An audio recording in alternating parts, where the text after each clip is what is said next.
სამშვიდობისა პირდაპირ ეთერში თქვენთვის მუშაობას იწყებს დღის კომენტარი. ნოემბრიდან ნოემბრამდე საქართველოს განვითარების 4-წლიანი ქრონიკა იხილეთ არშემდგარი სახელმწიფოდან ნატოში ინტეგრაციისაკენ, ბრძოლა დამოუკიდებლობისათვის და ჩრდილოელი მეზობლის უცვლელი ინტერესები. საზოგადოებრივი მაუწყებლის ეთერში თქვენ იხილეთ დოკუმენტური ფილმი. ახლა კი ჩვენი სტუმრები დღეს არიან ნოდარ ლადარია, ეკა კვესიტაძე, რამა საყვარელიძე და გიორგი გაჩეჩილაძე. დიდი მადლობა ქალბატონო ეკა და ბატონებო მობრძანებისათვის. ტელემაყურებელს კი მიმართავ, რომ თქვენც შეგიძლიათ ჩაერთოთ დიალოგში და გამოგზავნოთ მოკლე ტექსტური შეტყობინებები ნომრებზე 22, 33, 22, 34. სასაუბრო საკმაოდ ბევრია, მაგრამ მოდით დავიწყოთ რუსეთით. რამდენსაც არ საუბრობთ ხოლმე ქართულ პოლიტიკაზე, მაინც რუსეთამდე მივდივართ, ბატონო გიორგი. რუსეთს რომ ამ ქვეყანაში ინტერესები აქვს, ფაქტია, მაგრამ რამდენად უწყობთ ჩვენ ხელს ამ ინტერესების განხორციელებას? ეს ყველაფერი გასაგებია ჩემთვის, მაგრამ აი ეს ფილმი რომ ნახეთ, ალბათ ტელემაყურებლებმაც ნახეს, არა? ჩვენ პირდაპირ ეთერში გადიოდა, ანუ ჩვენ ვიდრე ჩვენ შემოვიდოდით ეთერში, მანამდე უნდა გითხრა, მე და რამაზ ერთად უყურებდით ამ ფილმს და პირველი საბეჭდილება რაც შემიძლია გაგიზიაროთ, გახლავთ ის რომ გული დამწყდა, რომ უკეთესად შეიძლება ამის გაკეთება.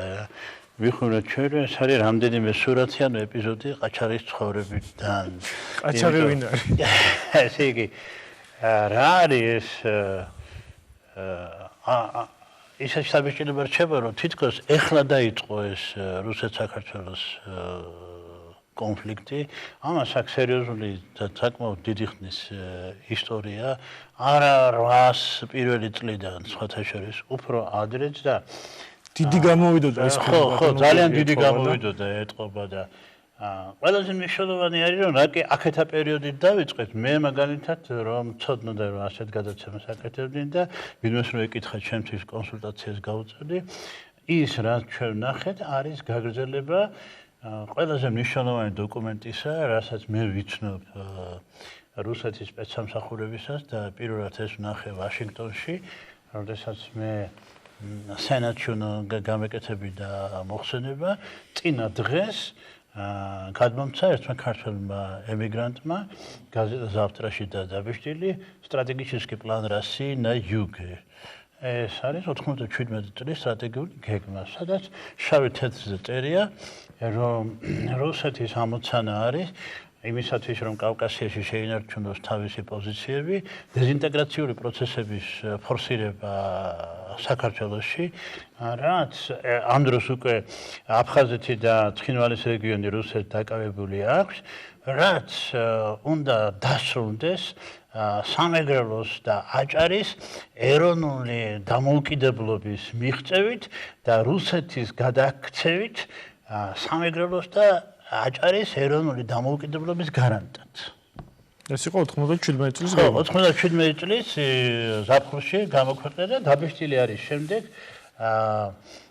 24 მაისს ჩვენს ვარიავოსტოკას რა გადაარქვეს სახელი და მოდით ეს ცოტა შევსწავლოთ, მაგრამ ფაქტია რომ იქაურ ის სცენარი იყო, რაც ჩვენ ახლა ვნახეთ, იმ სცენარის განხორციელების ეპიზოდები ნახეთ. ან თქვენი შენიშვნა ფილმის მიმართ მხოლოდ ისაა, რომ უფრო კარგად გეყოფილიყო. უფრო მეტი რამის თქმა შეიძლება და ამ თავს არის ესეთი. ხო, ბატონ რამასაც მოусმინოთ რუსეთის თემა მართლაც საკმაოდ ფართოდ განიხილება ჩვენთან ბოლო მოვლენებთან მიმართებაში, როგორ მიგაჩნიათ, რამდენად გადამწყვეტი იყო რუსეთის ფაქტორი.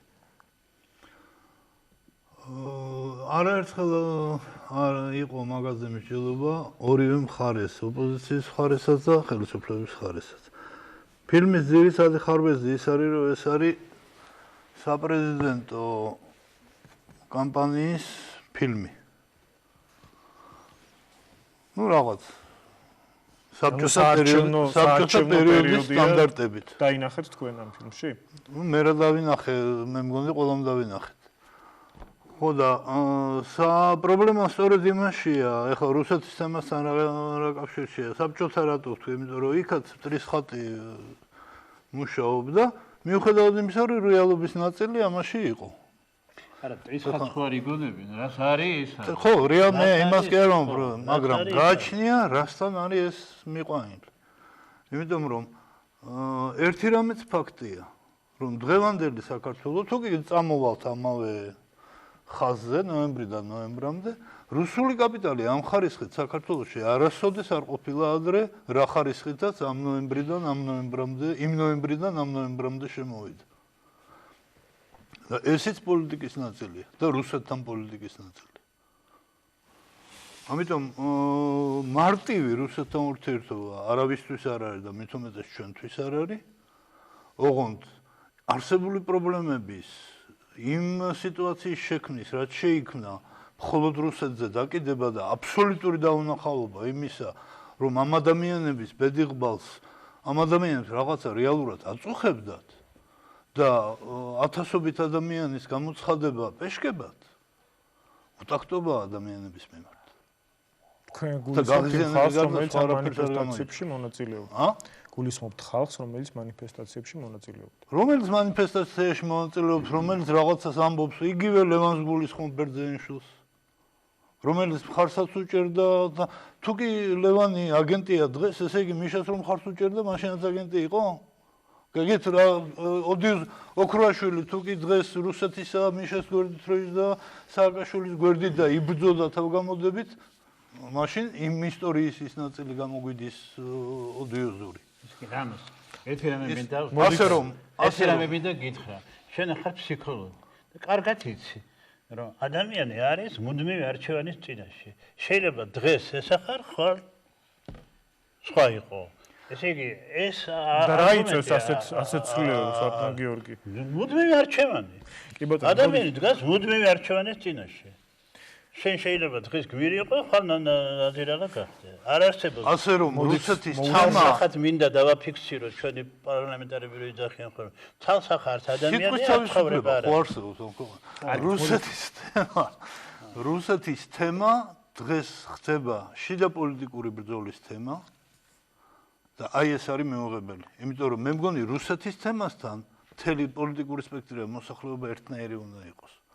და ამ თემის შემოტრიალება, როგორც ერთმანეთთან დაპირისპირების ინსტრუმენტისა, არის ის ოცნება, ის რაზედაც ოცნება შეუძლია. თუმცა ეს არ გამორიცხავს იმას, რომ გარკვეულწილად ეს თემა მაინც არსებობდა თუნდაც იგივე რუსულ გეგმებში, რომ შიდა დაპირისპირება იქნება. კი, განაცვალე, ნატოში არ შესვლა არსებობდა და ისეთ შესანიშნავი მოტივი ნატოში არ შესვლისა, როგორც გაჩნდა იმედის და მიტინგის მიმართ ხელისუფლების პოლიტიკით ძნელი წარმოსადგენია. ეკა, რა მაინტერესებს, აი 7 ნოემბრის მოვლენები და საერთოდ ნოემბერში რაც განვითარდა, ოქტომბრის ბოლოდან მოვლენები ხშირად ასეთი შეფასებაც ისმის, რომ ხელისუფლებამ თვითონ ხომ არ შეასრულა რუსული გეგმა გარკვეულწილად.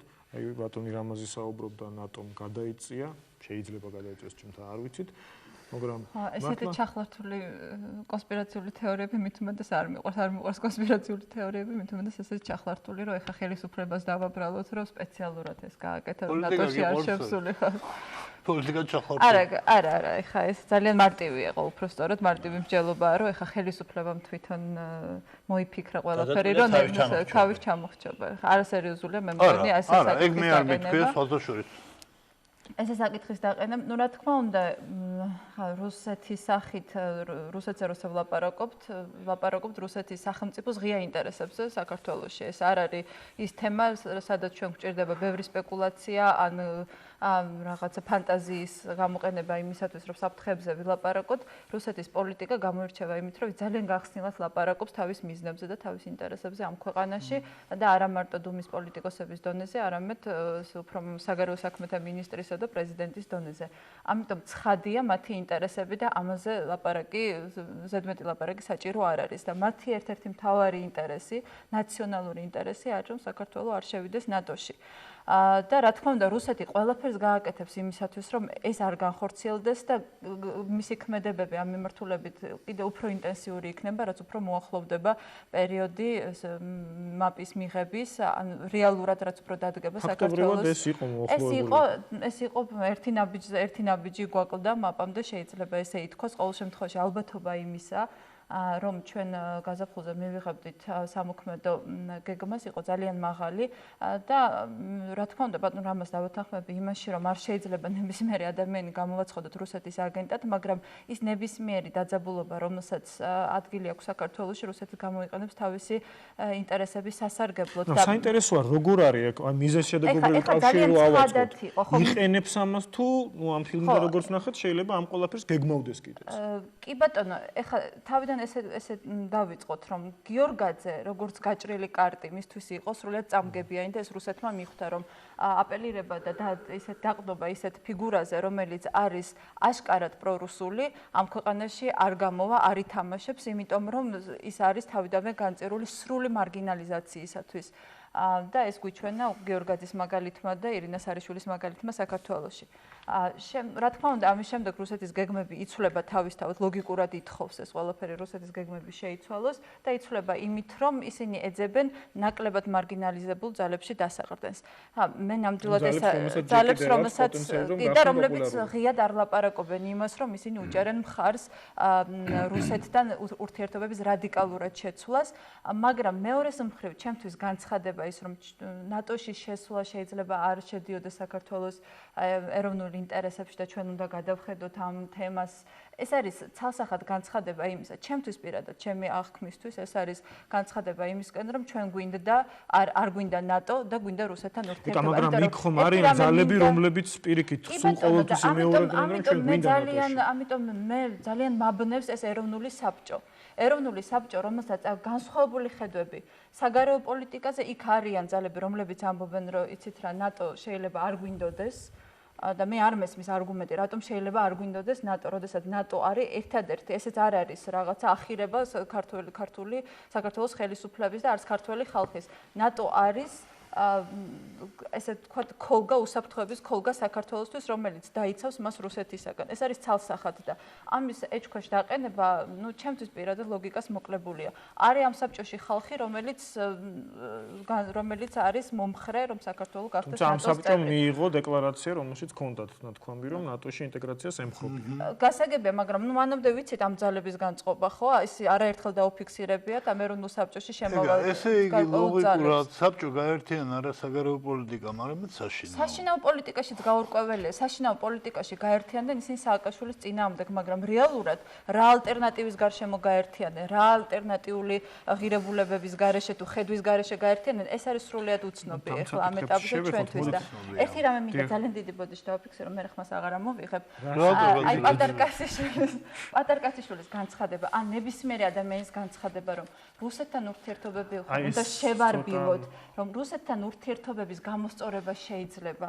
აი ეს არის კეკლუცი სიტყვები და მეტი არაფერი, იმიტომ რომ თუ რომელიმე ადამიანი დღეს საქართველოში იტყვის, რომ როგორ უნდა გავერთიანდეთ ნატოში ისე რომ რუსეთთან ურთიერთობები გამოვასწოროთ, მაშინ ეს ადამიანი უნდა გამოვაცხადოთ საქართველოს პრეზიდენტად. ეს არის ცალსახა ორი ალტერნატივა, ასე მიგოჩნდა. რა თქმა უნდა, იმიტომ რომ რუსეთისთვის ერთადერთი რუსეთთან ურთიერთობის მოგვარების გზა არის, რომ უარი ითქვას ნატოზე. სხვა არ არსებობს. არ არსებობს შუალედური ურთიერთობა რუსეთთან. იმიტომ რომ ესეთ ურთიერთობას რუსეთი არ იღებს თვითონ. ის გეუბნება ან ნატო ან მე თვითონ გაყენებს ეს ორ ალტერნატივას შუაში და ამიტომ ადამიანები რომლებიც კეკლუცობენ, ჩემთვის პირადად ჩემთვის არის ცალსახად რუსეთის პერიოდები, როდესაც საქართველოს თანახმა ნოდართან რამე სიტყოდეს, არ შეიძლება დაეხმაროს ეს საერთოდ არ შეიძლება რუსეთთან ურთიერთობა, რადგან ეს არის სამართლებრივი ნიჰილიზმის მქონე ქვეყანა და მონღოლური პოლიტიკური ფილოსოფიის მატარებელი სისტემა. მაგრამ თემსოფლიოს უწევს რუსეთთან ურთიერთობა. უპირობა მონა მორჩილება. ურთიერთობის 4 ფორმა არსებობს: მტრობა, დამორჩილება, განადგურება, პარტნიორობა. რუსეთმა იცის ყველაფერი გარდა პარტნიორობის. ამიტომ ილუზია, რომ რუსეთთან შეიძლება ურთიერთობის მოგვარება არის ან დიდი მიამიტობა, ან და კიდევ ერთი რომ არ უნდა დაგვაქვს, რომ სააკაშვილმა გადადგა ეს ნაბიჯი თავის პრეზიდენტობის პირველივე თვეს. ხელგიას. შევარდნაძესაც არაერთხელ გადაუდგამს, მახსენდება. ნუ და ბატონო ვერ გადადგამდა ამ ნაბიჯს. კარგით, თუ მიდათ მაგას შევეშვათ, კი ბატონო, 2003 წლიდან დღემდეა ჩვენი სასაუბრო თემა. თუმცა თქვენ მაიძულეთ რომ ცოტა შორს წავსულიყავ. არა, კიდე კარგი არ წავედით. ბატონო და რა არის ის სუსტი წერტილები, რასაც თქვათ რუსეთი აქტიურად იყენებს ჩვენთან? იყო საუბარი ამ ფილმში კონფლიქტებზე, სოციალურ თემატიკაზე, ოპოზიციაზე ძალიან ბევრი იყო საუბარი. მართალი გითხრათ, თავიდანვე მე ამ ფილმისაგან ბევრს არაფერს ველოდი ახალს. შესაძლოა ერთი რამე შტრიხი ყოფილიყო ისეთი, რაც მე მანამდე არ მცოდნოდა, მაგრამ ფილმი არის საკმაოდ კონკრეტულ რაღაცაზე, კონკრეტულ. ცუდი ესთეტიკა, საბჭოური ესთეტიკა ეტყობა და ეს ძალიან შემაშფოთებელი იყო, არა, ფილმს. ეს ბატონი შესაძლებელია საბჭოთა ესთეტიკა ახლა მე არც რაღაც მონტაჟის სასწაულებს ველოდი მისგან და არც რაღაც განსაკუთრებულ სუგესტიურობას მაპატიეთ, ანუ დამაჯერებლობას. მე სხვა რამის თქმა მინდა. ეს არის უბრალოდ რაღაც ისეთი, რაც უნდა გაკეთებულიყო ალბათ, მაგრამ ჩვენ მას აი შევიკრიბეთ აქ 4 ან 5 ინტელექტუალი და ვსაუბრობთ იმაზე, როგორი უნდა ყოფილიყო ეს ფილმი იდეალში. აბსოლუტურად წამგებიანია ჩემი აზრით. თავარი არის ის, რომ ეს ფილმი არის შესაძლოა აუცილებელი, მაგრამ არასაკმარისი რგოლი ერთიან არის თუ არა საარჩევნო კამპანია ბატონო რამაზ მამაზე ის იყოს მე რა არ უნდა გქონდეს ნებისმიერ კანდიდატს საარჩევნო კამპანია რა ამაში რაღაც უცნაურია რაღაც ისეთია უნდა ერქვას იმას საარჩევნო კამპანია იყოს ჩაცმული რეგლამენტი არა გენაცვალე ნუ იქნება საარჩევნო კამპანია ისე არ შეიძლება იქცეს გაშვებული კაცო კარგი ამაზე ნუ ვიდავებთ კარგი ხსნი შეკითხვას მამინდა ძალიან მარტივი რა ტყუილია იქ რამე თუ რა საქმე ის არის რომ ჩვენ უნდა ვთქვათ ერთი რამ, რას ეუბნება ეს უბრალოდ ადამიანს? აი უბრალოდ ქართველს ეს. კარგით, აი მაყურებელი როგორ ხედავს ამ ყველაფერს, როცა უსმენს? უბრალოდ რა უნდა დაინახოს, რას ვერ ხედავს მაყურებელი. აი ეს არის მნიშვნელოვანი და ეს არის სუსტი წერტილი, რომელსაც რუსეთი იყენებს. მაყურებელი ვერ ხედავს ერთ რამეს.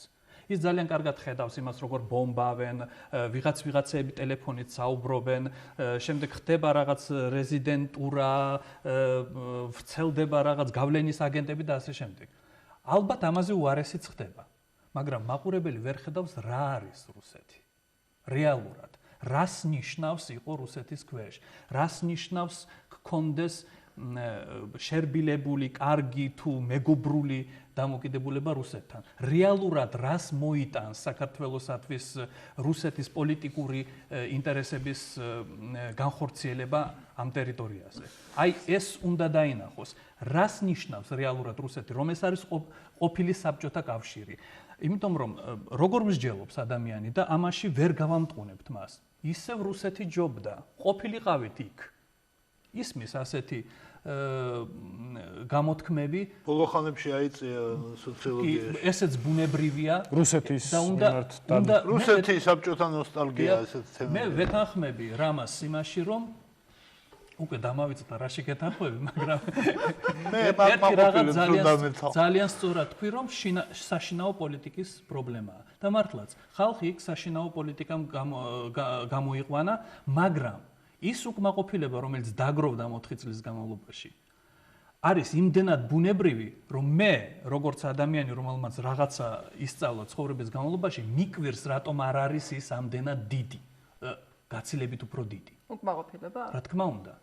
იმიტომ რომ ასეა, როგორც სხეულები სითბოში ფართოვდება და სიცივეში ვიწროვდება, ზუსტად ასე, როდესაც არის სწრაფი ეკონომიკური ზრდა, იზრდება მოთხოვნილება და კიდევ უფრო ბრკოლდება ამ მოთხოვნილების დაკმაყოფილების სიჩქარე და სინამდვილეში ის ხალხი გაჭირვებულმა მდგომარეობამ კი არ გამოიყვანა იმდენად, შესაძლებელია ეს პარადოქსულად ჟღერდეს. არამედ იმან, რომ ამ ხელისუფლებამ, ამ ხალხს მისცა საშუალება, რომ მათ ქონოდათ მოლოდინები და ჩვენ ეს ასე ვთქვათ, ინტელექტუალი და ნასწავლი ხალხი რაღაცას მოველით ამ ფილმისგან.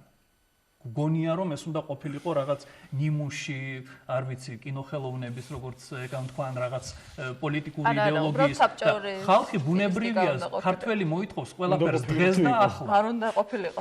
ერთი რამე მინდა ვთქვა, ხოთი შორის ემბარგომ გამოიღო შედეგი ახლა, იმიტომ რომ მთელი უკმაყოფილება იმის გამო რომ კახელი გლეხი ვერ ყიდდა ყურძენს აყიდა ძალიან დაბალი ფასით, ხომ? აი ახლა იფეთქა, ვიდრე თქვა წინა წელს. ასე რომ შედეგი რუსეთის გარკვეულმა ქმედებებმა მაინც გამოიღო. მე ერთი რამე მინდა ვისაკითხი რომ თქვა ჩვენ ემბარგო წარმატებით გადავლახეთ, არც ესე აღმოჩნდა. ნუ ხო, გარკვეული ამან ესე იგი უკუჩვენება ამ ემბარგოს გარკვეულწილად გამოიწვია და ერთ-ერთი უკმაყოფილების მიზეზი კახეთში იყო ის რომ ზუსტად ეგრე რო არ ყოფილიყო, ეგ იქნებოდა გასაკვირი. ეს იქნებოდა უცნაური, მაგრამ და ხო არ შეეძლო თქვა სახელმწიფოს რაღაცა ნაბიჯები გადაეთქვა შემდგომში რომ სახელმწიფო ამ შემთხვევაში ეს არის მართლა ბაზარი რა ხალხმა კარგად უნდა გაიგოს რომ ჩვენ გადავედით საბაზრო ეკონომიკაზე. თუმცა ეკა ერთი რაღაცასაც ვიტყვი, ჩვენ მთლიანად ქონდა აგებული ესეთი ორი სხვადასხვა საინფორმაციო სტრატეგიას ხედავდით, ხო? იყო ტელეკომპანია, რომელიც აჩვენებდა თქვა ვაზის გაჩიხოს, იყო სხვა ტელეკომპანიები, რომლებიც ამბობდნენ, რომ კარგად ჩატარდა. და სინამდვილეს არც ერთი ამბობდა რეალურად, არც ერთი ამბობდა და ამიტომ შეიქმნა რეალური პრობლემა. მე ერთი რამე მინდა ვთქვა, რომ რა თქმა უნდა რუსეთის პრობლემა არის და არის ძალიან დიდი, ისეთი დიდი რომ შეუძლებელი ეს თვალხილულმა ადამიანმა უნდა მოაზროვნე ადამიანებს და არა მარტო საქართველოს. და არა მარტო საქართველოს, მაგრამ ჩვენთვის ეს არის მართლაც ძალიან ხილული და მართლაც ეგზისტენციალური პრობლემა რა ჩვენი ქვეყნისთვის. მაგრამ მიუხედავად ამისა, არ შეიძლება ამ არგუმენტის გაცვეთა ისე როგორც გაცვითეს ეს ხელისუფლების წარმომადგენლება. ეკონომისტში იყო ერთ-ერთი ესეთ ფრაზა, რომ საქართველოს ხელისუფლებამ იმდენი იძახა რუსეთი გელოსა გამოჩნდა. იმიტომ რომ არ შეიძლება ნებისმიერი კრიტიკა ოპოზიციის მხრიდან წამოვა ეს კრიტიკა თუ ხელისუფლების საზოგადოების წარმომადგენლის მხრიდან არ შეიძლება იყოს მხოლოდ იმ კუთხიდან დანახული, რომ ეს ემთხვევა რუსი პოლიტიკოსების განცხადებებს, ამიტომ ეს კონკრეტული ადამიანი ემსახურება რუსეთის ინტერესს. რა თქმა უნდა, იმის შიშის გამო ხელისუფლებამ არ უნდა ბოროტად არ უნდა გამოიყენოს რუსეთის არგუმენტი და ამის გამო ნებისმიერი კრიტიკის წინააღმდეგ ამ არგუმენტით არ უნდა ილაშქრებდეს. რადგან კრიტიკა იმისათვის არის აუცილებელი, რომ ეს ქვეყანა გახდეს ნამდვილად დემოკრატიული სახელმწიფო. თავისუფალი სიტყვა იმისთვის არის აუცილებელი, რომ ეს ქვეყანა იქცეს დემოკრატიულ სახელმწიფოდ. მაგრამ კრიტიკასა და პრეზიდენტის გადაყენების მოთხოვნას შორის არის ძალიან დიდი სხვაობა და მე მგონია, რომ ეს საშიში ზღვარი გადაილახა ზუსტად ნოემბრის აქციების დროს. რადგან დემონსტრაციები, კი ბატონო, რამხელა დემონსტრაციებიც გინდა მოაწყეთ რაღაც გონივრული მოთხოვნებით, მაგრამ როდესაც ხდება ამის რადიკალიზაცია, აქ უკვე გადაიკვეთება ის ზღვარი, როდესაც რუსეთის ინტერესები იგებს, უნდა თუ არა ეს ოპოზიციას. იცით რა, აი ბატონო რამაც მინდა გკითხოთ ესეთი რამ ხშირად მომისმენია, რომ მაგალითად კითხვა ისმის ასე, რატომ დაიწყო აქციების შემოდგომაზე, რატომ დაიწყო მიზეზი ვიცით, იყო ოქროაშვილის გამოსტა იყო. საქართველოში რამე არაშემოდგომაზე ხდება? მაგრამ არა, რატომ დაიწყო შემოდგომაზე და რატომ არ დაელოდა თქვა პოლიტიკური ოპოზიცია გარკვეულწილად გაზაფხულს, როდესაც იგივე მაპის საკითხი შეიძლება უფრო დადებითად არ იყო გარანტირებული ცხადია, მაგრამ უფრო დადებით კონტექსტში გადაწყვეტილი. მოვლენებს ხა ფილმიც ცოტა ტყუის მაქვს თვალსაზრისითაც მოვლენებს შეგახსენებთ.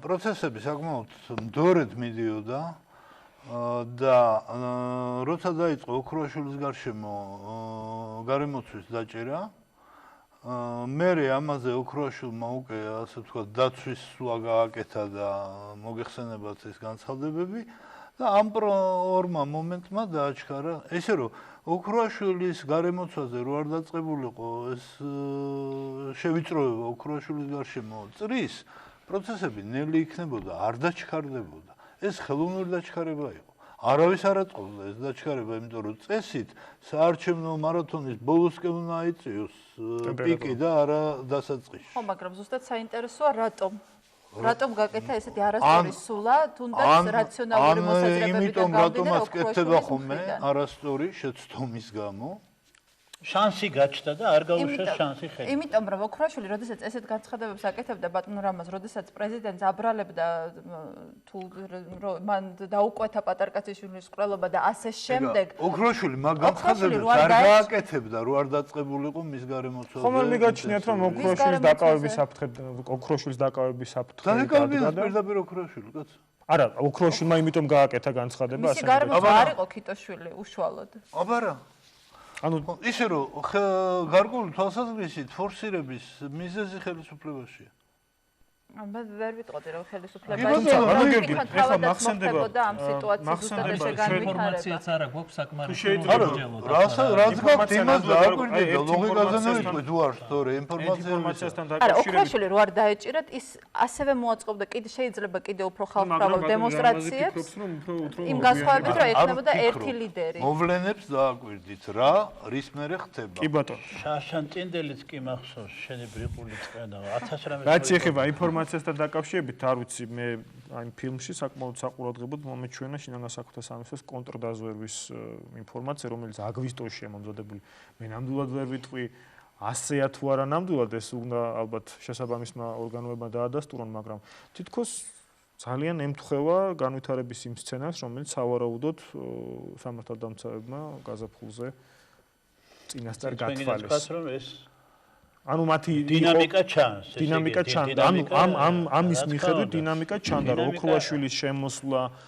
და ასე და შეიძლება კონტრზომებიც იყო მიღებული იმისთვის რა თქმა უნდა დინამიკა ჩანს სხვათაშორის ამ თუმცა კიდევ ერთხელ ვიმეორებ ამ დოკუმენტს თუ მოგვაწვდიან უფრო ის თქვა დამაჯერებელი სახით კარგი იცი რა არის მასეთი დოკუმენტი როცა ქვეყნება და ჟურნალისტები ხართ ხო მასეთი დოკუმენტი როცა ქვეყნება და გინდა პროცესების პრევენცია ქვეყნება კი არ გიკავია ხელში იქ ერთ-ერთი ყველაზე იოლი გზა არის რომ დოკუმენტი გამოაქვეყნო მაშინ პრევენცია ხდება მაგრამ შეიძლება თუ გინდა დასჯა თუ გინდა დასჯა მაშინ კი შეინახავდა ბოლოში გამო არა ჩვენ არ ვიცით იქ იყო დათარიღებული მაგრამ არ ვიცით როდის აღმოჩნდა დაზვერვის ხელში სინამდვილეში ეს და სხვათა შორის არა ბატონო და ეს არის აგვისტოში კონტრდაზვერვის მიერ მომზადებული გარკვეული სცენარის განვითარების ანალიზი ანგარიში ვით არის ფილმიდან არ ჩანდა ეს ტყობა შენ უფრო კარგად იცი არა მე ესაა უყურებდი ფილმს ასე რომ მაგრამ სინამდვილეში მოვლენათა მიმდევრობა ბევრს არაფერს ამტკიცებს იმიტომ რომ ყოველი ინტერპრეტაციის ერთ-ერთი ყველაზე გავრცელებული შეცდომაა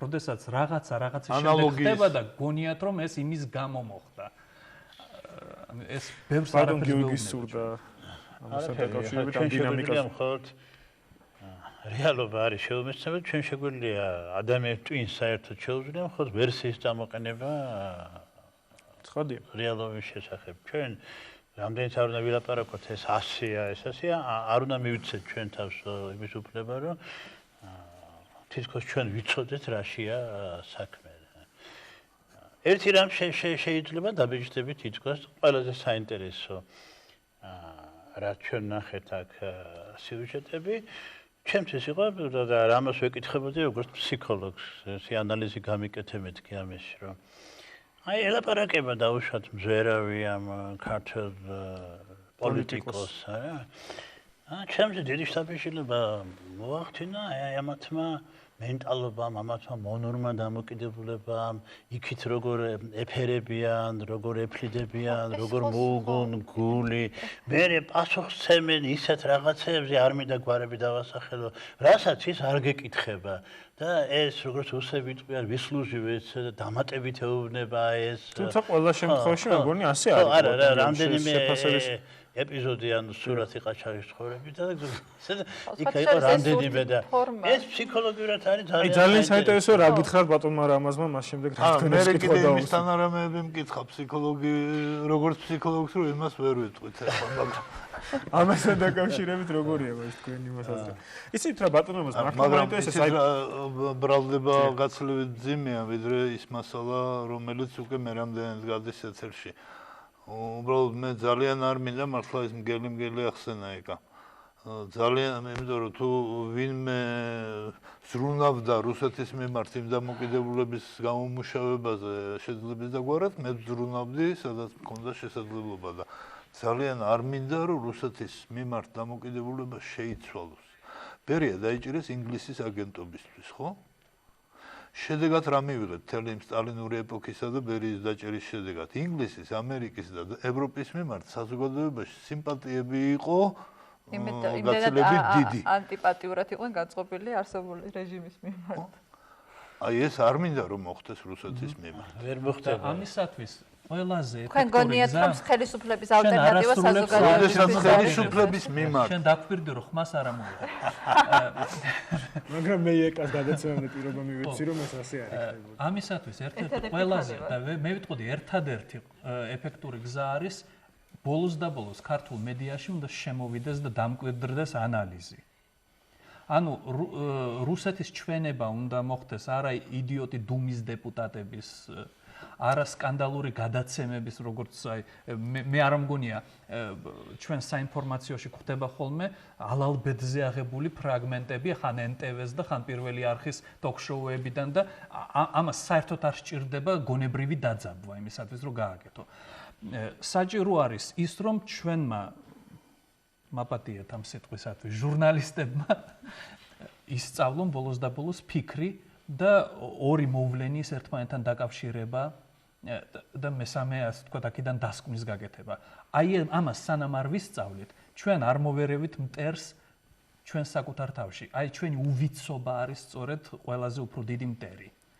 და მე მიკვირს და ალბათ მართლა ღმერთი გვწყალობს რომ რუსეთი სულ მუდამ აბიჯებს ერთსა და იმავე თოხს ფეხს და სულ მუდამ ერთსა და იმავე შეცდომას სულ მუდამ ძალიან გვეხმარება გარკვეული აზრით იმას უშვებს იმიტომ რომ ეხლა მეც ველოდი მზარდი შედეგები აქვს. მოწვევის დროს ჟურნალისტებმა ვინც პროდიუსერმა რომ ამერიკა რუსეთის თემა იქნებაო და მეც ველოდი ხან ნოდარის თქმისა არ იყოს რომ დავждებით და ვიფიქრებთ იმაზე რა ხდება ბოლო ხანებში რუსეთში არა საქართველოს მიმართ საქართველოს რუსეთისთვის ერთი დეტალია ღიმილის მონგრელია ფრაზა რომ საქართველოს გახალდა რუსეთმა ცენტრალური თემაო როგორ გეკადრებათ რატომ ვაბნელებ? პატარა დეტალიც არ არის ბატონო რამას ესე რომ იყოს. კარგით რა, მსოფლიო პრესას ჩახედეთ რა. ძალიან კარგად უყურებთ. ეგ გთხოვათ ნოდარმა ეხლა ხანს. არა, დიდი ბოდიში. რუსეთი მუშაობს ევროპის მიმართულებით, ჩინეთის მიმართულებით, ინდოეთის მიმართულებით, არაბული სამყაროს მიმართულებით.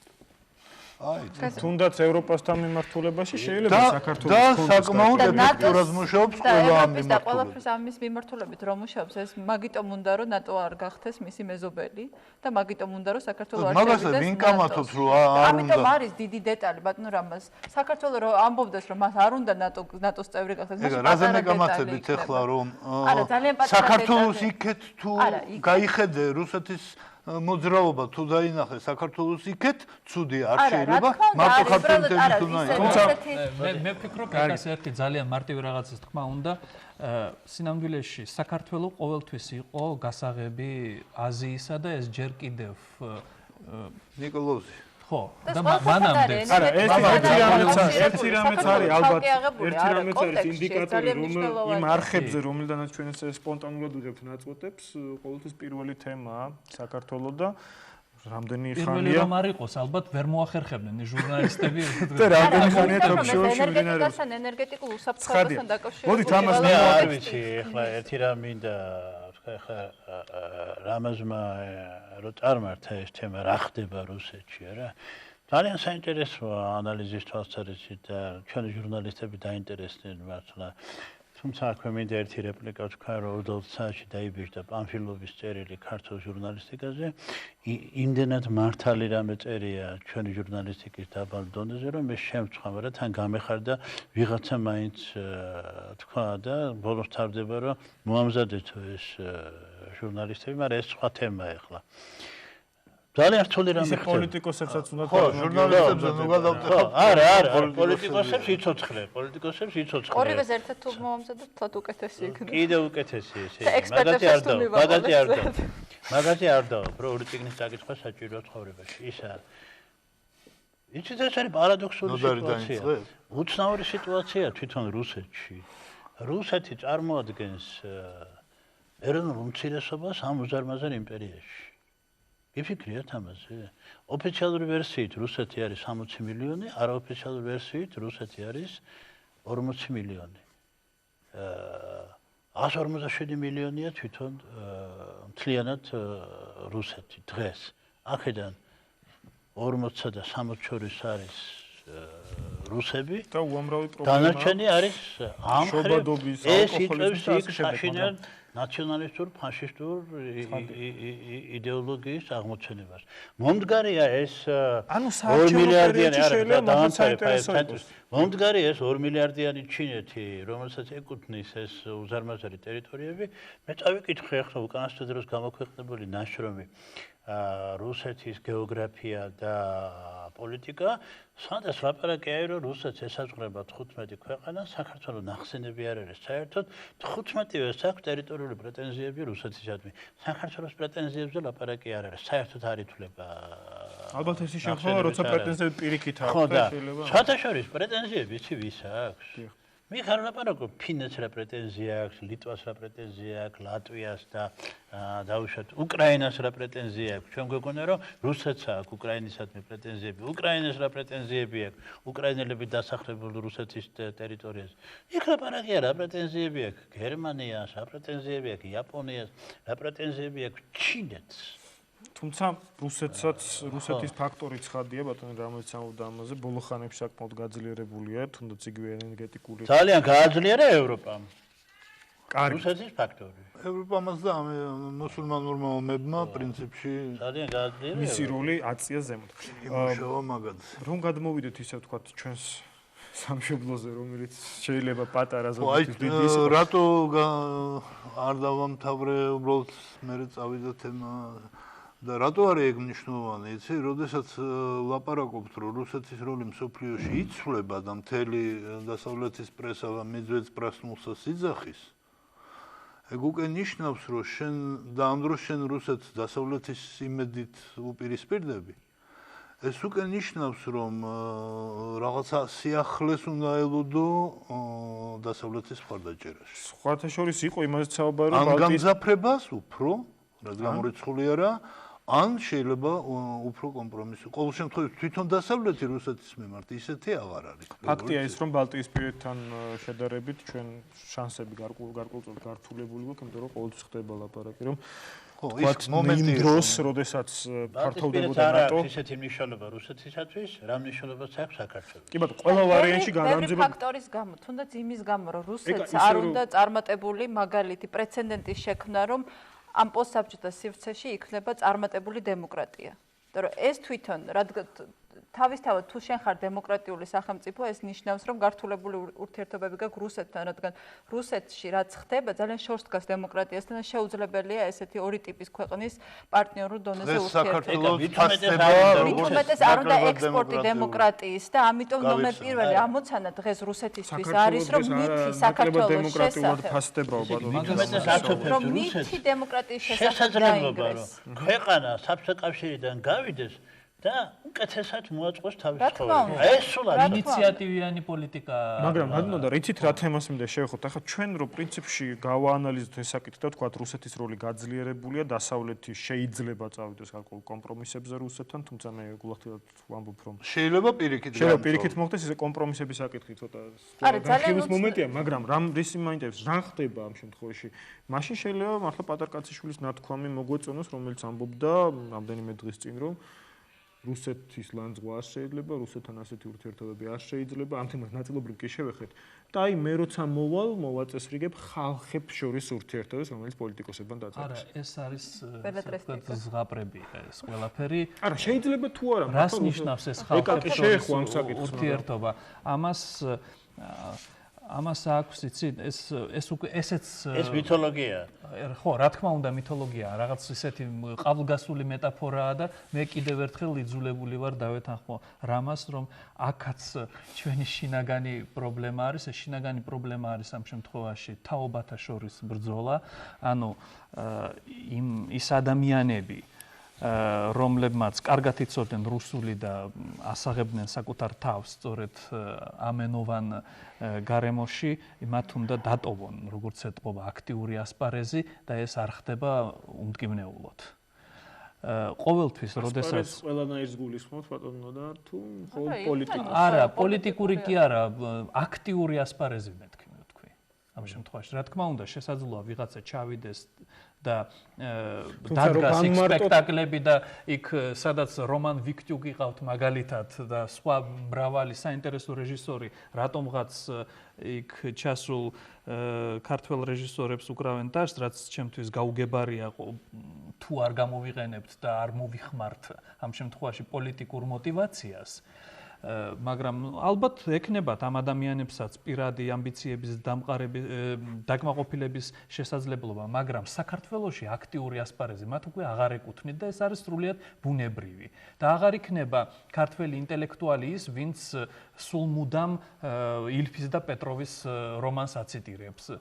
წაიკითხავს ქართველი ინტელექტუალი, არ ვიცი, მას ფოლკნერს და მელვილს ინგლისურად ბოლოს და ბოლოს. ჯერ არ შეუძლია, მაგრამ ერთ 6 წელიწადში დიახ, იცინებს მარკ ტვენზე. იქნებ ჩვენი ტიპის ადამიანები მაინც ნუ იქნებიან საზოგადოების დაყოფის ინიციატორები. იცი რა, საზოგადოება მაინც დაიყოფა. არაფერი ცუდი ამაში არ არის. ბოლოს და ბოლოს შესაძლოა ვწდებით, მაგრამ მე მგონი სკალპელი არის უკმაყოფილებას. უკმაყოფილება გაიზრდება. ჩირკგროვების შენარჩუნება ამ შემთხვევაში მე არ მიმაჩნია მიზანს შეწუნილად განსაკუთრებით კულტურულ ასპექტს. გააჩნია ვინვის ჩათვლის ჩირკად. ეხლა ვინც გაიმარჯვებს იმისია. ნოდემა ეხლა რა, ეხლა შენ ისტორიკოსი ხარ, ამავე პოლიტიკური მეცნიერის ფერდა. ხო. აი რაც ახლა ჟურნალისტი აი ამას ქვია პოლიტიკური ფილოსოფიის ენაზე შიდა პროლეტარიატი ჩდება ქვეყანაში. აი ეს პრივილეგირებული ნაწილი უცბად კარგავს თავის პრივილეგირებულ მდგომარეობას და იქცევა პროლეტარიატად. ასე დროს ქვეყანაში ჩდება მეორე პროლეტარიატი, პერიფერიული აი ეს სეპარატისტული რეჟიმები. ერეალ გადგება რუსეთი, აქ იმართება მიტინგები. ამ ორენებს შორის არის კავშირი. პროლეტარები. ეხლა ეკამ თქვა რომ ჩვენ აი ყველა საქართველოში ეს ხდება და აი იმას ჩვენ და ეხლა ხელისუფლებამ არ მიაქციოს ყურადღება რომ გამოავლინა ეს ამბავი, რა ქნას ეხლა რა გულზე დაიკრიფოს ხელი. მოდით აი ამ პროლეტარების საკითხს რომ მივხედოთ. ახლა არჩევნების დღე რომ მოახლოვდა, ნახეთ რომ პრეზიდენტი გააქტიურდა, ბევრ ასე ვთქვათ, სფეროს ხვდება წარმომადგენლებთან. ისიც რა ცხოვრება ვითარდება და ყველა ერთმანეთს ვდით. ჩვენ ერთმანეთს ვდით და ერთმანეთთან ერთად ვიზრდებით. ზოგი ვისაც ნიჭიერია და გონება გახსნილია, სწრაფად იზრდება, ზოგი საერთოდ ვერ გაიზრდება, დარჩება ისე.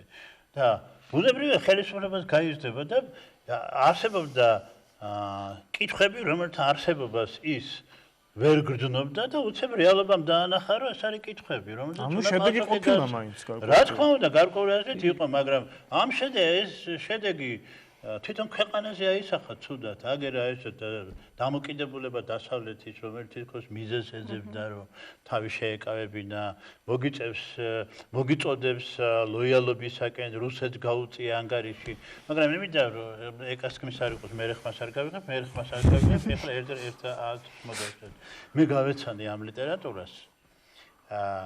აი დასავლეთის აი ამ პოზიციას და გულახდილებთან გითხრათ, სამშილება დამრჩა, რომ ეს არ არის პოლიტიკური აზროვნება, ეს არ არის საგანთა ლოგიკის გამოხატულება პოლიტიკაში. რა რეკომენდაციებსაც ისინი საქართველოს აძლევენ, მე გული დამწყდა, რომ ეს არ არის ადეკვატური აზროვნება. იქ არ ჩანს პოლიტიკური ნება და ეთყობა თლათ ლუქსემბურგის პრემიერ-მინისტრის გადასაწყვეტი არ არის დასავლეთის და ამერიკის დამოკიდებულება და ნატოს დამოკიდებულება. თუმცა მათ დამოკიდებულებაზე ვართ ჩვენ დამოკიდებული და ასე არ არის, ესე იგი მე ვერ დავინახე და ეს არ არის ისეთი ბარიერი, რომელიც ქართულმა დიპლომატიამ და პრეზიდენტმა ჩემი აზრით ვერ გადალახოს. ალბათ უნდა გადალახოს თუნდაც იგი არჩევნებმა, რომელიც 5 იანვარს ჩატარდება და იმედი ყველას გვაქვს, რომ ეს იქნება შესაძლებელი. ბატონ რამას არა, ჩვენ რაღაც ჰაიდნის სიმფონიასავით გამოგვდის, ნელ-ნელა ვტოვებთ, ასე ვთქვათ. მაგრამ მე მინდა ჩემ თავს გადავაჭარბო და დავეთანხმო რამაზის იმ აზრს, რომელიც მას მეორეჯერ უკვე რომელიც მესამეჯერ, რომელიც მას ჯერ არ გამოთქვამს.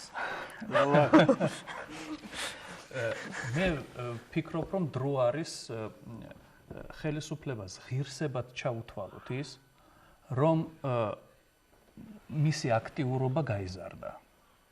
და რომ ოპოზიციას არ ჩაუთვალოთ ღირსებად რომ აიძულა ხელისუფლება აქტიური გამხდარება. რატომაც არა, ყოველ შემთხვევაში მე ვფიქრობ რომ ის შეხვედრები რაც ახლა ხდება და გარკვეული ზომები ბოლოს და ბოლოს კი ბატონო ვიღაცამ აიძულა, ვინც აიძულა, კარგია თუ ცუდია სხვა საკითხია, მაგრამ ამ იძულებაზე იყო ადეკვატური რეაქცია და რატომ უნდა დავუკარგოთ ეს ვინმეს? უკეთესი იქნებოდა რომ ასე ვთქვათ საკუთარ ბოღმაში დამხრჩვალიყო და საერთოდ თითქოს არაფერი არ ხდება ისე მოქცეულიყო ამისათვის არანაირად არ ქონდა შინაგანი мотиваციაც კი მე ამის მჯერა და მე მგონი ხა ბატონი რამაზნაგი თანხმებათ ისე იმიტომ რომ ნამდვილად დავეთანხმები საქართველოში კაცი არ ყოფილა ვისაც არ ეთქვას რომ 5 იანვრის არჩევნების დანიშვნა იყო სწორი ნაბიჯი. ისე როგორც 7 ნოემბერი. ეხლა საკამათო არის ვადა ესა, მაგრამ ის რომ დანიშვნის არჩევნების დანიშვნის გადაწყდა საკითხის მოგვარება და არა სხვა გზებით დასავლეთიდან დაწყებული ნებისმიერი ქუჩაში მყოფი გამლული დამთავრებული ყველა მიესალმებოდა. და ის ნაბიჯები რომელიც ახლა 5 ნოემბრისთვის იდგმება? აი რაც 5 ნოემბრისთვის იდგმება ეს ნამდვილად აღარ არის. იგივე 5 იანვრის უკაცრავად. რას გულისხმობთ? შენ რაღაც 5 ნოემბერი უკან წახვედი, ხო? უკან წავედი, რადგან ნოემბრის მოვლენებს უკავშირდება. გულისხმობ იმას, კარგი ნოდარი ამბობდა, რომ ხელისუფლებას დაუნახოთ. ისე სწორი წამოწთენა 5 ნოემბრისთვის იდგმება, ანუ იქ გამოხატულ პროტესტმა გააკეთა ბევრი რამ, ვეთანხმები ორივეს, ოღონდ ისევ და ისევ იმის ფასი აქვს პოლიტიკაში. არანაირი შედეგი ამ არჩევნებს არ ექნება და საქართველოსგან გადადგმულ ასეთ პროგრესულ ნაბიჯს, რომლის პრეცედენტი მართლა ძალზე იშვიათია. თუ კი იმედი არ გაიხსნა. და თუ კი არ გაიხსნა სრული მასშტაბით. ეს სრული მასშტაბი რა არის? დღეს სხვათა შორის მე ძალიან შთამბეჭდავი იყო ნორჩი. რა თქმა უნდა. ნორჩი გიორგი თარგამაძის სახე, რომელიც ხოტბას ასხამდა ასლან აბაშიძეს, ჩემს ყველაზე შთამბეჭდავი ეპიზოდი იყო ამ ფილმში. მოდით მომგებმა მოუგოს შევთანხმდით ბატონ რამას მოусმით პატარა რეპლიკა და შემდეგ მოუგოს ოპონენტს სიტყვით ჯერ და არა თუ შეიძლება დავით ხო? მეც ვიტყვი მეც მაგას ვამბობ ცოტა მაგრამ ბატონ გიორგის მიცეთ ჯერ საშუალება შემდეგ აუცილებლად და შემოვიდეთ აუთმო კი ბატონო კარგით არ უთხრათ კარგი თქვა რომ მაგრამ აღარ იყო საჭიროება. საქმე იმაშია რომ რაც 7 ნოემბერს მოხდა, ჩემი აზრით ეს არის ღმერთისგან მოცემული შანსი უკვე მერამდენე საქართველოს ისტორიაში. აი თავი დავაღწიოთ აი ამ მოჯადოებულ წრეს. ერთხელ, ორჯერ, სამჯერ. რამდენჯერმე ერთხელ და ამ 7 ნოემბერმა დაგვანახა რომ თავის დაღწევა არის ერთობლივი ამოცანა. ეს არ არის მხოლოდ ხელისუფლება ჩემი აზრით ღირსეულად მოიქცა, გააკეთა ის, რაც ხელისუფლებას მოეთხოვებოდა, მაგრამ ცოტა ხوار გადააჭარბა ისე ბატონო გიორგი, ცოტა ხوار გადააჭარბა. ეხლა ეგ ისეთი ხელისუფლება არის ლეგიტიმური ძალმომრიობის ფორმა. ლეგიტიმური ძალმომრიობის სფერო, ხალხისგან მინიჭებული ძალმომრიობის უფლება. ხალხისგან მინიჭებული თუმცა შეზღუდული ეს არ ნიშნავს რომ ბოროტად გამოიყენოს როგორც ეკრანი რომელზეც კაცობრიობა არ დავობს მაგრამ ერთი რამეა ყველაზე ნიშანდობლივი რაც აი ამ გადაცემას შეიძლება გამართლებას უძებნიდეს რომ ჩვენსაც თუ ფილმს ფილმი რაც ნახეთ და რაღაცა ნოდარმა რას თქვა რაღაცა მომენტი დავინახეთ ვისთვის შეიძლება რა მიზან დასახულება ისე ხალხნო ყველა რაღაცა დაგინახავთ და ასე რომ ერთი რამ აქვს რომ ეს პრობლემა არის ერთობლივად გადასალახი. კი, ბატონო. ეს არ არის რომელიმე მხარის ეკასთან მინდა გადავიდე შეკითხვით, რაზეც გინდა გაქვთ უფლება ეკა, რა თქმა უნდა, მაგრამ იმედის თემასაც რო შევეხოთ, იმიტომ რომ მართლაც არის ეს კითხვა დასმული. კი, ბატონო, ერთ უბრალოდ მინდა შევეხო ხელისუფლების ზრდის თემას, რომ მან ისწავლა იმედი მაქვს თავის შეცდომებზე, დღეს პრეზიდენტის ხშირი კომუნიკაცია სხვადასხვა სფეროს წარმომადგენლებთან ნიშნავს, რომ ეს კომუნიკაცია თანდათან აღსდგა. ვეთანხმები ნოდარს იმ თვალსაზრისით, რომ რა თქმა უნდა, რაღაცა ელიტების ჩანაცვლება ხდება, მით უმეტეს ესეთ ნიშნავს საზოგადოებაში ყოველთვის, მით უმეტეს ესეთ პერიოდში, როდესაც მთლიანად ხდება საზოგადოების გარდატეხა ერთი ტიპის საზოგადოებიდან სხვა ტიპის საზოგადოებად, ელიტების ცვლილება არის გარდაუვალი. მაგრამ ფორმა, როგორც უნდა მოხდეს ამ ელიტების ცვლილება, იყო ძალიან უხეში არჩეული ხელისუფლების მხრიდან. არ შეიძლება ის რომ ძალიან შეიძლება სწრაფი, მაგრამ ყოველ შემთხვევაში გამოხატვის ფორმა იყო ძალიან უხეში. ის რომ არანაირად არ გამართლებს პრეზიდენტს, არამართლებს პრეზიდენტის მიერ ნათქვამ, არაფერი არ ამართლებს პრეზიდენტის მიერ ნათქვამ სიტყვის ჩარეცხილები, რადგან ადამიანს არ უნდა დაუკარგო ღირსება. როდესაც ის ღირსება შელახულად გზნობს თავს, მაშინ რა თქმა უნდა მისი სუბიექტური დამოკიდებულებამ შეიძლება გადაწყვეტოს ობიექტური მსჯელობის უნარი. და ჩვენ ძალიან კარგად ვიცით, რომ თუნდაც ნოემბრის აქციების დროს ბევრი ღირსება შელახული ადამიანი იყო გამოსული და ეს ხელისუფლებამ იმედი მაქვს, რომ გააცნობიერა და ამის შემდეგ მსგავსი შეცდომები აღარ მოუვა მას. ეს ერთი, რაც შეეხება ხელისუფლების მიერ გადადგმულ ნაბიჯებს, რაც შეეხება იმედის თემას, დასავლეთისთვის იმედის თემა არის ძალიან მტკივნეული, უпростоრად ტელეკომპანიის დახურვის თემა, რადგან ეს არის სიმბოლოს ხელყოფა, დემოკრატიის ერთ-ერთი ყველაზე მნიშვნელოვანი და საყრდენი სიმბოლოს ხელყოფა. გარდა ამისა, ისიც უნდა ითქვას, რომ დასავლეთმა იმიტომ აღიქვა ესე მტკივნეულად იმედის დახურვაც, მათ არ აქვთ გამოცდილება ისეთი ტელეკომპანიისა, როგორც არის იმედი. ანუ უნდა ვაღიაროთ, ვინმეს მოგწონდა თუ არ მოგწონდა, იმედი ეს არ იყო მიუკერძოებელი თავისუფალი აზრის გამოხატვის ტრიბუნა. ეს იყო გარკვეული ბანაკი. რომელიაო საქართველოში? არც ერთი. მე ზუსტად მაგას ვამბობ, რომ საქართველოში ჩვენ რევოლუციიდან მოყოლებული არ ქონია არც ერთი თავისუფალი ტელეკომპანია. ყველა დავხუროთ. ყველა უნდა დავხუროთ, უნდა ვაიძულოთ, რომ შეიცვალონ, ხო? ყველას დახურვა არ გამოვა, ამიტომ პოლიტიკა უნდა გაატარო ყველას მიმართ ერთი. გასაგებ დაიხურა იმ საგანგებო ვითარებაში ყველა ტელეკომპანია მაქსიმალურად ცდილობს. ხო, სამწუხაროდ საზოგადოებრივ მაუწყებელს არ აქვს რეიტინგი და მინდა გითხრა, რომ ძალიან მიჭირ ჩამოვაყალიბო ჩემი აზრი საზოგადოებრივ მაუწყებელზე, რადგან არა ვარ ხშირი მაყურებელი. უკაცრავად, მაგრამ ესეა. ხშირად და მიხვდებით. თქვენ უნდა გვაიძულოთ, რომ ხშირად გიყუროთ ესეთი. გაიძულოთ. გაიძულოთ, რომ კარგი საინტერესო გადაცემები შემოგთავაზოთ. ხემოდა გადაცემას უყურებთ, ალბათ ეკა. არ ვიცი, ვერ ვაფასებ, ახლა ობიექტური ვერ ვიქნები.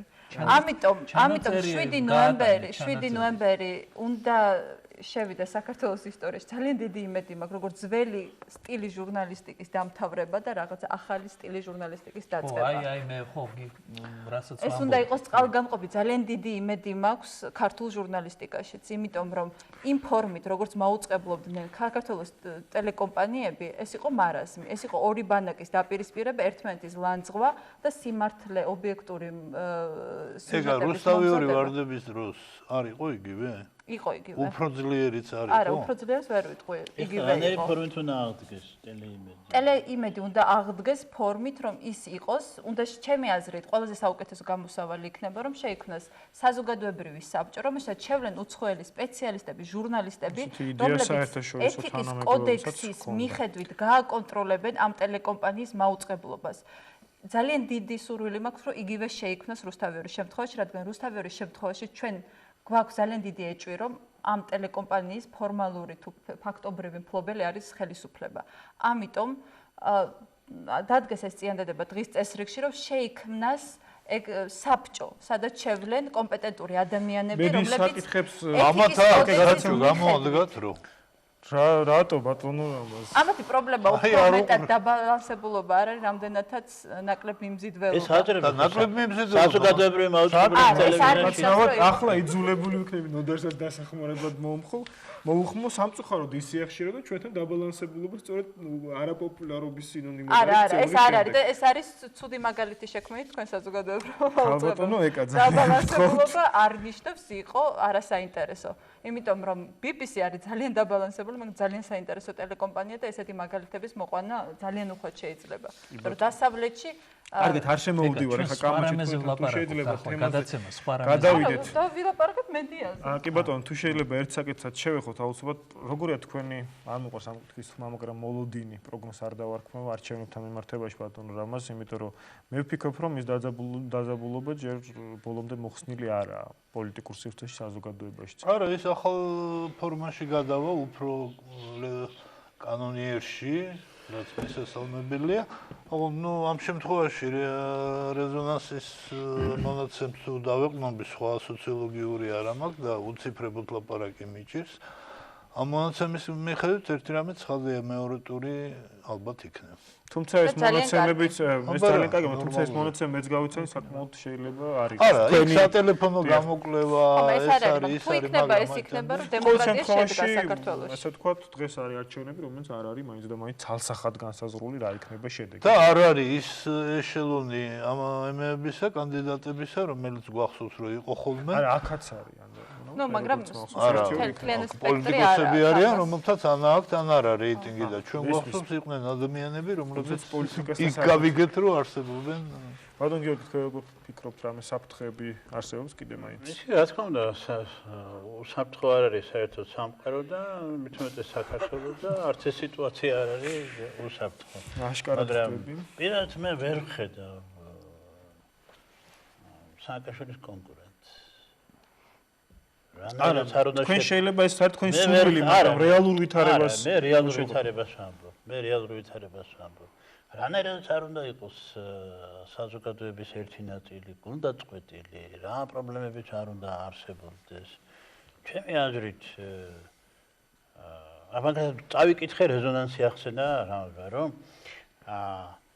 ერთ-ერთი ავტორი წერს რეზონანსში რომ გერმანული გაზეთი წერს რომ საქართველოში ყოველი 10 კაციდან 9 პრეზიდენტის წინააღმდეგია და ამ დროს პრეზიდენტობის ერთ-ერთი კანდიდატი მხოლოდ 2%-ით უსწრებს თურმე რეიტინგით სააკაშვილს. არ არის მართალი ახლა, ეს არის რეალური სურათია, მე ვხვდები ადამიანებს, მეუბნებიან რომ რანაირად არ უნდა ვიყოთ ნაწყნები, მაინც სააკაშვილს მიცემთ ხმას, იმიტომ რომ ეს ფონი თვითონ მისი კონკურენტებისა ძალიან ამაღლებით მის რეიტინგს, იმიტომ რომ ძალიან დიდი განსხვავება. მესმის რომ ფსიქოლოგიურად არის ძალიან გამაღიზიანებელი სააკაშვილი, იმიტომ რომ იმხელა უპირატესობა აქვს, არსებობს ჩურის ფაქტორი, არსებობს 1000 ფსიქოლოგიური ფაქტორი. ფსიქოლოგიურს მოახსენეთ. არიან ადამიანები, რომლებიც ვერასოდეს ვერ ჩემი იმედით ამბობს, რომელიც ჭართვა აღარ პრეზიდენტობის თამაში არსებობს, არა და ეს კაცი გადახდა ისეთ სიმაღლეზე, რომ ესენი ვერასოდეს ვერ გადახდებიან. თუმცა ამბობენ, რომ სიმაღლე ჯობია ქვემოთ იყოს. გამაღიზიანებელია, მაგრამ ამავე დროს ეს არის რეალობა და ამ არჩევანს ქართული ხალხი ხელიდან ვერ გაუშვებს. და ეკა არჩევნებთან დაკავშირებით კიდევ ერთი რაღაც გამახსენდა. საგაზეთო სივრცეს რო გადავხედოთ, დაბალანსებული გაზეთები პოპულარობით არ სარგებლობენ. ამას როგორ ახსნით? ეს ძალიან მოკლედ დანარჩენია საარჩევნო თემასთან დაკავშირებით. ის საერთოდ დაბალანსებული ყვითელი პრესა მსოფლიოში უფრო მეტი იყიდება ვიდრე ეს. მაგრამ ეს არ ნიშნავს იმას, რომ ჩვენ ყველაფერი კარგად გვაქვს პროფესიული კუთხით. ნუ დაბალანსებულ გაზეთებსაც ძალიან ბევრი რამ აკლიათ. მე მგონი ეგა ეთიკის ბალანს, ეთიკის ხალხს გულისხმობა და სტანდარტებზე საუბრობ მხოლოდ ამ შემთხვევაში. არჩევნებთან დაკავშირებით ნამდვილად ვერ ვიწინასწარმეტყველებ. გამარჯვება და წარმატებებზე არ აქვს უბრალოდ პროცესი როგორ განვითარდება, მაგრამ ხო რამდენად უპირატესობით სარგებლობს სააკაშვილის სხვა კანდიდატებზე, მაგრამ ცხადია რომ დღეს გვაქვს განსხვავებული სიტუაცია ვიდრე მქონდა წლების განმავლობაში და პირველად გვაქვს თუ არ ვწდები ესეთი სიტუაცია, როდესაც პრეზიდენტს ყავს მეტ-ნაკლებად რეალური კანდიდატები, რომ შეიძლება გამორიცხულიც არ იყოს მეორე ტური. ესეთი წინასწარი გათვლები, თუმცა ეს გათვლები არანაირ სოციოლოგიურ გამოკითხვაზე არ არის დაფუძნებული და ეს არის ძალიან კარგი, იმიტომ რომ პირველად ქვეყანაში შედგება ნამდვილი დემოკრატიული არჩევნები და იმედი მაქვს, რომ ეს არჩევნები ნამდვილად იქნება დემოკრატიული და ბევრი რამე მაფიქრებინებს, რომ ეს ასე იქნება. თუნდაც ხელისუფლების პრაგმატული ინტერესები. ეს ასე უნდა ვილაპარაკოთ, ჩემთვის არ ვთქვათ არავის. თუ რა რამე იდეოლოგიური არის შეკვეთა ამაზე? არა, ჩემთვის არა, რიქებს ჩემთვის არის, მაგრამ ჩემთვის არა. დავიბენი ახლა ესეთი რამე თქვი, რომ რაღაც მე დამომჩა ეთყობა, ხას ვერ გავყევი, რამე დაკვეთებზე იყო საუბარი. ეკაც უნდა თქვა, რომ ეხლა ისეთ სიტუაცია, რომ 97%-ს ხმები. ნამდვილად ვერ აიღებს და ძალიან ცუდ აიღო დავიღუპეთ. არც ქვეყანას არ ნამდვილად არ გვჭირდება, მაგრამ ეხლა არის მომენტი, როდესაც ყველა ამორჩეველმა უნდა გააცნობიეროს, რომ არ უჭერს მხარს სააკაშვილის გასაგებია, მაგრამ რატომ უჭერს სხვას მხარს? ეს რატომ არის ძალიან მნიშვნელოვანი და გადამწყვეტი კითხვა. მოდი ეს გამაზოგადოთ ყველას რატომ უჭერს ასე. წინააღმდეგ სააკაშვილის წინააღმდეგ კი არ უნდა მისცეს ხმა, ესე რომ ვთქვათ, უნდა მისცეს ვიღაცას, იმიტომ რომ მისი სჯერა, მისი პროგრამა მოსწონს. ეკა, მიცემას უნდა არის, მინდა იცის მარტო. არა, უნდა ხო გასაგებია, არა, მე ვფიქრობ, რომ ესეთი არჩევანი უნდა გაცნობიერებული არჩევანი უნდა გააკეთოს. არა ვიღაცის წინააღმდეგ, არამედ იმის გამიტომ რომ შეცვლა ერთი მეორეთი ესეთი ავტომატური. საბოლოო ჯამში შედეგს არ მოიტანს. თუ არ იცი რატომ ცვლი ერთს მეორეთი. ყოველგვარი ესე თქვა. წინასწარი შეთანხმების გარეშე. ხო. მე და დათო შეთანხმებული ვიყავით ამ კითხვაზე. კახელებმა იციან თქმა ვირი შეჭამა და კუძზე გაწყრაო. და ჩვენ მართლა შევჭამეთ ვირი. მე ვგულისხმობ იმას, რომ ამდენი ხანი რაღაცას ველოდით და რაღაც დაიძრა. ამ შემთხვევაში მე ვფიქრობ, რომ ქართველი ამომრჩეველი, მე არ ვგულისხმობ ახლა ამ უკმაყოფილო ფენებს, რომლებიც მნიშვნელოვნადაა წარმოდგენილი საზოგადოებაში. საზოგადოებრივ ქართველი ამომრჩეველი არ ამგონია კუძზე გაწყრეს და რაღაცნაირად მიიჩნიოს, რომ ეს არის მომენტი, როდესაც რაღაც რადიკალური ცვლილებების გაკეთებაა საჭირო. ეს სწორედ კუძზე გაწყრომა იქნება. ამ შემთხვევაში, რაც შეეხება იმას, რომ რეაქცია, რაც მოყვება არჩევნებს, შესაძლოა დარჩეს კანონიერების ფარგლებში, ამაზე მე დიდი ეჭვი მაქვს, სწორედ იმიტომ, რომ ის ლიდერები, რომელსაც ჩვენ ვხედავდით ბოლო თვეებში,